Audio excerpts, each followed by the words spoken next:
Daily. Taste the Daily. Pan India trend మొదలై 10 ఏళ్లే అవుతోంది. కానీ ఇండియన్ స్క్రీన్ మీద సౌత్ సినిమా హవా మాత్రం ఎప్పటి నుంచో కనిపిస్తోంది. రీసెంట్ గా ఓ ఇంటర్నేషనల్ మ్యాగజైన్ రిలీజ్ చేసిన ఉత్తమ చిత్రాల లిస్ట్ చూస్తే ఇదే అనిపిస్తోంది. ఈ లిస్ట్ టాప్ 25 లో సౌత్ సినిమాల నెంబరే ఎక్కువగా కనిపిస్తోంది. ప్రెజెంట్ నేషనల్ లెవెల్లో సౌత్ సినిమాలే టాప్ పొజిషన్ లో ఉన్నాయి. వసూళ్ల పరంగా, రికార్డుల పరంగా మన సినిమాలతో బాలీవుడ్ పోటీ పడలేకపోతోంది. అయితే ఈ ట్రెండ్ 25 ఏళ్ల క్రితమే మొదలైంది. రీసెంట్ గా ఓ మ్యాగజైన్ రిలీజ్ చేసిన 25 లిస్ట్ లో సౌత్ సినిమాల నెంబరే ఎక్కువగా కనిపిస్తోంది. 2000వ సంవత్సరంలో రిలీజ్ అయిన సఖీ సినిమా ఈ లిస్ట్ లో టాప్ ప్లేస్ లో నిలిచింది. మాధవన్, శాలిని జంటగా తెరకెక్కిన ఈ రొమాంటిక్ డ్రామాకు మణిరత్నం దర్శకుడు.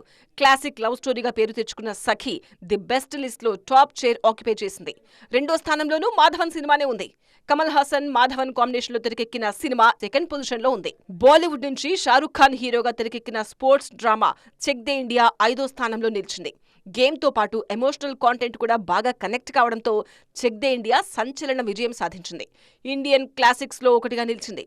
అందుకే టాప్ 25 లో స్థానం సంపాదించుకోగలిగింది. టాప్ 25 లో ఉన్న ఒకే ఒక్క తెలుగు సినిమా ఈగా.